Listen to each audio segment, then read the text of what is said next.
येण केण प्रकारेण विद्या विहीनः पशुः मौनम सर्वार्थ साधनम. ही वाक्य कधी ना कधी तुमच्या कानावर आली असतील. तुमच्यापैकी काही मित्रांनी त्यांच्या शाळेतल्या भाषणांमध्ये वगैरे किंवा निबंधात याचा वापरही केला असेल. पण तुम्हाला माहिती आहे ही सगळी वाक्य येतात कुठून? ही येतात सुभाषितांमधून. मी आहे योगेश पाटील आणि आपण पाहत आहोत संस्कृत साधना.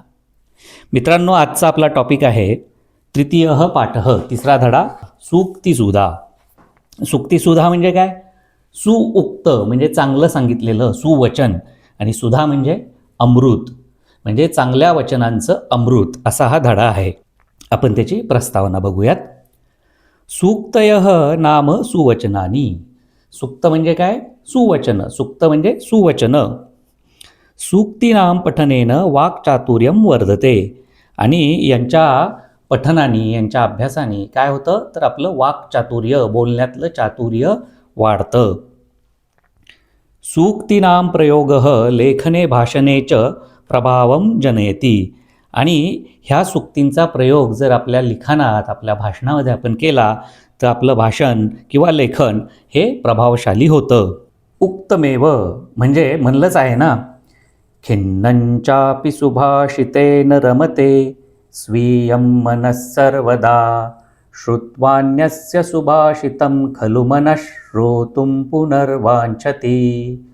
अज्ञानज्ञानवतोऽप्यनेन हि वशी कर्तुं समर्थो भवेत्. कर्तव्यो हि सुभाषितस्य मनुजैर् आवश्यकः संग्रहः. मित्रांनो, ह्या श्लोकामधून सुभाषितांचं महत्त्व सांगितलं आहे. आणि काय सांगितलं आहे की खिन्नम चापी, खिन्न जरी असलं तरी सुभाषिताने आपलं मन जे आहे ते रमतं. त्यानंतर असं म्हटलं आहे की श्रुत्वा अन्यस्य सुभाषितम, अन्यस्य म्हणजे दुसऱ्यांचे सुभाषित ऐकून पण आपलं मन ते परत परत ऐकण्याची इच्छा करतं. आणि पुढे म्हटलं आहे की अज्ञान ज्ञानवतोपी अनेनही वशी कर्तुं समर्थो भवेत.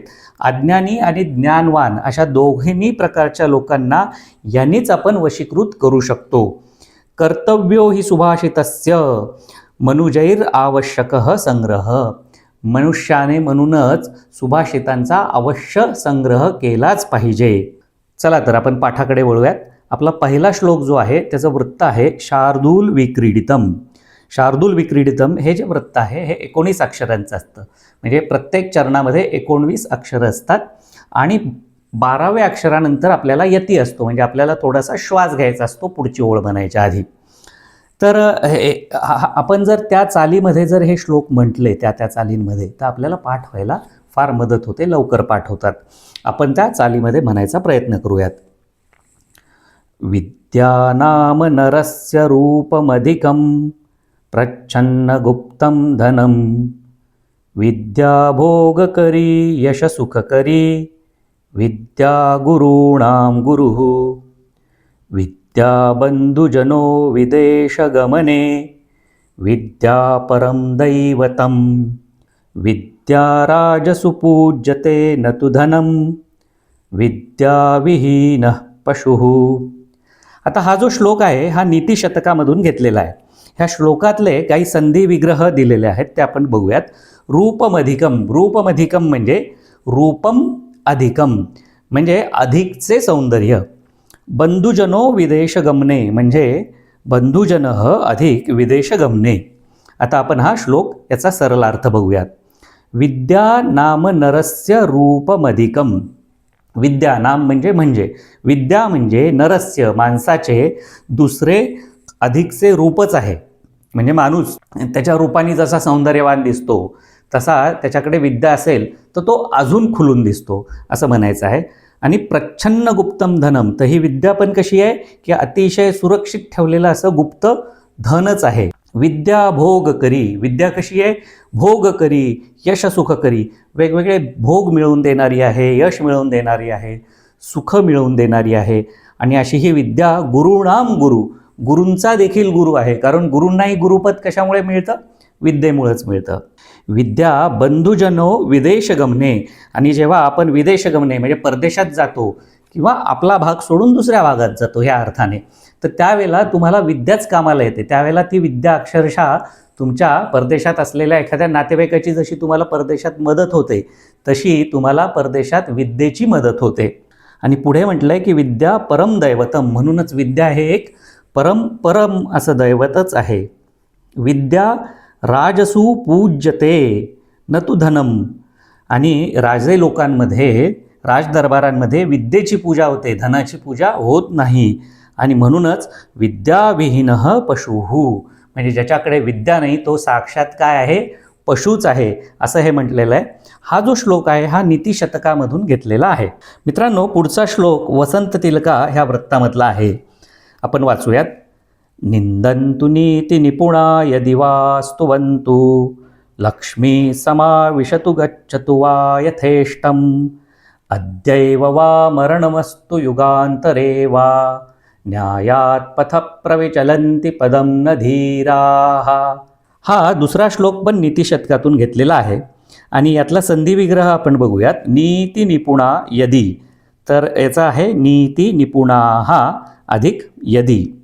अद्यैव, अद्य एव म्हणजे आजच. मरणमस्तु, मरणम अधिक अस्तु. न्यायात पथः, न्यायात अधिक पथः. याचा अन्वय आहे यदि अपि नीतिनिपुणाः निंदन्तु स्तुवन्तु वा. म्हणजे जरी नीतिशास्त्रामध्ये निपुण असलेले लोक आपल्याला आपली स्तुती करोत किंवा निंदा करोत, तसंच लक्ष्मीही समाविशतु यथेष्टम गच्छतु वा. आणि लक्ष्मी आपल्याकडे येवो किंवा तिच्या इच्छेने निघून जाओ. मरणम अद्य एव अस्तु युगांतरे वा.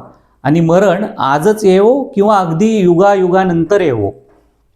तथापि, तरी पण धीराः, धीर वृत्तीचे लोक न्यायात पथः पदम न प्रविचलन्ति, न्यायाचा जो मार्ग आहे त्याच्यापासून विचलित होत नाही, अशा ह्या सुभाषिताचा असा अर्थ आहे. म्हणजे असतं ना बरेचदा शास्त्रामध्ये निपुण असलेले लोक आपल्याबद्दल काय बोलतात, आपल्याला आपली स्तुती करतात का निंदा करतात याची ते पर्वा करत नाही. लक्ष्मी येते का जाते याच्याशी पण त्यांना पर्वा नाही. पण अगदी मरण आज आलं किंवा युगानी आलं तरीही हरकत नाही, पण न्यायाचा मार्ग ते कधीही सोडत नाही, असा ह्या श्लोकाचा भावार्थ आहे. पुढचा श्लोक पंचतंत्रामधून घेतलेला आहे आणि याचा अनुष्टुप छंद आहे. आणि आपण तो श्लोक आता वाचूयात. आत्मनो मुखदोषेण बध्यन्ते शुकसारिकाः बकास्तत्र न बध्यन्ते मौनं सर्वार्थसाधनम. बघा, खूपच छान श्लोक आहे. याचा संधी विग्रह आपण बघूयात. यात असं म्हटलं आहे आत्मनो मुखदोषेन, म्हणजे आत्मनः अधिक मुखदोषेन म्हणजे स्वतःच्या मुखदोषामुळे. बकास्तत्र म्हणजे बका हा अधिक तत्र, ह्या ठिकाणी स चालू होऊन विसर्ग येतो. आता याचा अन्वय आपण वाचूयात. शुकसारिकाः आत्मनः मुखदोषेन बध्यन्ते. शुक म्हणजे पोपट आणि सारिका म्हणजे मैना. तर पोपट आणि मैना बघा, यांची काय सवय असते तुम्ही पाहिलं असेल. बरेच लोक पोपट पाळतात. का पाळतात? कारण त्यांना माणसासारखं बोलायला शिकवता येतं. म्हणजे आपण जर काही बोललो तर ते त्याला परत रिपीट करतात. पण हा जरी आपल्याला चांगलं वाटत असलं तरी त्यांच्याकरता, त्यांच्या हिताकरता हा एक मुखदोषच आहे त्यांचा. आणि ह्या दोषामुळे पोपटाला पकडून लोक काय करतात, पिंजऱ्यामध्ये ठेवतात. पुढे म्हटलंय तत्र म्हणजे तिथे, बकाहा न बध्यन्ते म्हणजे त्या ठिकाणी बकाला म्हणजे बगळ्याला मात्र कोणी बांधून ठेवत नाही. यतः म्हणूनच मौनम सर्वार्थ साधनम, म्हणून मनुष्याने मौन राहिलं पाहिजे. मौन हे कसं आहे, सगळे अर्थ साधून देणारं आहे. सर्वार्थ साधनम म्हणजे सगळी कामं करवून देणारं असं हे मौन आहे. म्हणजे मौनाचं महत्त्व आपल्याला ह्या श्लोकामधनं कळतं. मित्रांनो, पुढचा श्लोक, चौथा श्लोक हा भोज प्रबंधातून घेतलेला आहे आणि याचं वृत्त आहे शिखरिणी. आपण श्लोक वाचूयात. रथस्यैकं चक्रम भुजगयमिता सप्ततुरगाः निरालंबो मार्गश्चरणविकलः सारथीरपि रविर्यात्तेवान्तं प्रतिदिनमपारस्य नभसः क्रियासिद्धिः सत्वे भवति महतां नोपकरणे. मित्रांनो, हा जो श्लोक आहे हा आपल्याला सूर्यनारायणाचं उदाहरण दिलेलं आहे. आणि त्यातून असं सांगितलेलं आहे की कशा पद्धतीने महान लोक जे असतात त्यांची कार्यसिद्धी ही कशावर अवलंबून असते. म्हणजे बरेचदा असं होतं ना आपण की आपल्याला अभ्यास करायला सांगितला की आपण कारणं सांगतो की माझ्याकडे पेनच नाही आहे, माझ्याकडे वहीच नाही आहे, किंवा कुठलंही काम सांगितलं असता आपले कारणं सांगण्याची एक वृत्ती असते की साधनांची कमतरता म्हणून आम्ही हे काम करू शकत नाही आहे. परंतु कर्तृत्वान लोक जे असतात ती साधनांशिवाय देखील त्यांची कार्यसिद्धी होते आणि ती पूर्ण त्यांच्या कर्तृत्वावरती होते, हे सांगणारा हा श्लोक आहे. आणि त्याकरता उदाहरण कशाचं दिलेलं आहे तर सूर्याचं. कसं दिलेलं आहे, चला आपण याचा संधी विग्रह आधी बघूयात आणि नंतर आपण अन्वयाच्या सहाय्याने याचा सरलार्थ बघूयात. रथस्य एकम म्हणजे याचा संधी विग्रह होतो रथस्य अधिक एकम, मार्गश्चरण विकलः, मार्गः अधिक चरण विकलः, सारथीरपि, सारथीरपि, सारथीः अधिक अपि, रविर्यात्ते वान्तं, रविः अधिक याति अधिक एव अधिक अंतम, प्रतिदिनम अपारस्य, प्रतिदिनम अधिक अपारस्य, नोपकरणे न अधिक उपकरणे. अन्वय बघूयात. अन्वयः रथस्य एकम चक्रम, रथाला एकच चाक आहे. बघा सूर्याचं वर्णन आहे, सूर्य डोळ्यासमोर आणा तुम्ही. रथस्य एकम चक्रम, रथाला एकच चाक आहे. सप्त भुजगयमिताः तुरगाः, त्याला सप्त तुरगाः म्हणजे 7 घोडे आहेत, पण कसे आहेत, त्यांचे लगाम आहेत सापांचे. म्हणजे भुजगयमिताः सापांनी आवरून धरलेले 7 घोडे सापाच्या लगामाने. निरालंबः मार्गः म्हणजे अडचणी किती आहेत बघा सूर्याच्या मार्गामध्ये. म्हणजे त्याच्या रथाला एकच चाक, 7 घोडे आहेत, पण ते पण सापाच्या दोरीने आवरून धरलेले. आता सापाच्या दोरीने आवरून धरले, साप कसा असतो, गुळगुळीत असतो, म्हणजे लगाम निसटणार की नाही हातातला. सप्तभुजगयमिताः तुरगाः आणि निरालंबः मार्गः, आणि मार्ग पण कसा आहे, अधांतरी. निरालंब आहे ना, अधांतरी आहे, आकाशातून जातो ना तो. सारथीही अपि चरणविकलः, आणि जो त्याचा सारथी आहे अरुण, तो देखील पायाने पांगळा आहे, चरणविकल आहे. तथापि म्हणजे तरीसुद्धा रविः प्रतिदिनम अपारस्य नभसः अंतम याति एव, तरी पण सूर्य जो आहे तो रोज नभाच्या पार जातो, बरोबर आहे की नाही. सकाळी उगवतो, संध्याकाळी मावळतो. आणि ह्या उदाहरणावरून पुढे सांगतात की महताम कार्यसिद्धी ही सत्वे भवती, आणि मोठी कार्यसिद्धी ही कशामुळे शक्य होते तर ती सत्वानं शक्य होते, म्हणजे कर्तृत्वानं शक्य होते. उपकरणे न भवती, आणि उपकरणांनी होत नसते. किती छान श्लोक आहे मित्रांनो. पुढचा श्लोक अनुष्टुप वृत्तामधला आहे आणि तो हितोपदेशामधून घेतलेला आहे, तो आपण वाचूयात. अल्पानामपि वस्तूनां संहती कार्यसाधिका, तृणैर्गुणत्वमापन्नैर्बध्यन्ते मत्तदन्तिनः. खूप सुंदर श्लोक आहे. याचा संधी विग्रह आहे अल्पानामपि, अल्पानाम अधिक अपि, तृणैर्गुणत्वमापन्नैर्बध्यन्ते, म्हणजे तृणैः अधिक गुणत्वम अधिक आपन्नैः अधिक बध्यन्ते. तर याचा आपण अन्वय पाहूयात. अल्पानाम वस्तूनाम अपि संहतीः कार्यसाधिका विद्यते. अल्पानाम म्हणजे क्षुद्रानाम, म्हणजे लहान लहान वस्तूंचा वस्तूनाम म्हणजे वस्तूंचा, संहतीही म्हणजे त्यांचा संग्रह, त्यांचा संघ, एकी, ही कार्यसाधिका असते, म्हणजे कार्य साधून देणारी असते. म्हणजे आपल्याला अर्थ काय लावता येईल की विशेष महत्त्वाचे जे नसलेल्या गोष्टी असतात, क्षुद्र छोट्या छोट्या, त्यांची देखील जी एकी असते ती एखादं कार्य, मोठं कार्य साधून देणारी असते. जसं पुढं म्हटलं आहे की यथा गुणत्वम आपन्नैः तृणैः, म्हणजे गुणत्वम आपन्नैः तृणैः, तृण म्हणजे गवत, आणि गवताच्या ज्या छोट्या छोट्या काड्या असतात बघा, एखाद्या काडीमध्ये काही बळ असतं का, गवताच्या छोट्या काडीमध्ये नाही, पण अशा छोट्या छोट्या काड्या एकत्र करून वळलेली जी दोरी असते ती दोरी मत्तदंतिनः गजाः बध्यन्ते, म्हणजे ती माजलेल्या अगदी हत्तीला देखील बांधले जाऊ शकतात त्या दोरीने. म्हणजे छोटीशी काडी पण जेव्हा त्यांची एकी होते त्यावेळेला मोठी कार्यसाधिका कशी ठरते की ती एका मोठ्या हत्तीला पण बांधून ठेवू शकते. असा ह्या श्लोकाचा अर्थ, सरलार्थ आहे. मित्रांनो, आपला पुढचा श्लोक मालिनी वृत्तातला आहे आणि हा विक्रमचरितातून घेतलेला आहे. आपण श्लोक वाचूयात. प्रथम वयसी पीतं तोयमल्पं स्मरन्तः शिरसि निहितभारा नारिकेला नराणां ददति जलमनल्पास्वादमाजीवितान्तं नहि कृतमुपकारं साधवो विस्मरन्ति. याचा अन्वय असा आहे. प्रथम वयसी पीतम अल्पम तोयम स्मरन्तः शिरसी निहितभाराः नारिकेलाः आजीवितान्तं नराणाम अनल्पास्वादम जलम ददती. म्हणजे प्रथम वयसी म्हणजे बालपणीच्या सुरुवातीच्या काळात बघा, नारळाचं झाड जेव्हा खूप छोटं असतं तेव्हा त्याला तो जो कोणी माळी वगैरे आहे तो पाणी घालतो. पण ते झाड त्या पाणी घातलेल्या पाण्याचे उपकार विसरत नाही. म्हणजे प्रथम वयसी पीतम, बालपणी पिलेलं, अल्पम म्हणजे थोडंसं पाणी लक्षात ठेवून, स्मरन्तः शिरसी निहित भाराः नारिकेलाः, आपल्या डोक्यावरती नारळांचा भार ते धारण करतं.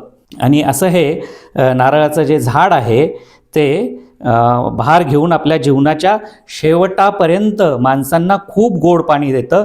आणि असेच सज्जन लोक असतात, ते काय करतात, केलेले उपकार कधीही विसरत नाहीत.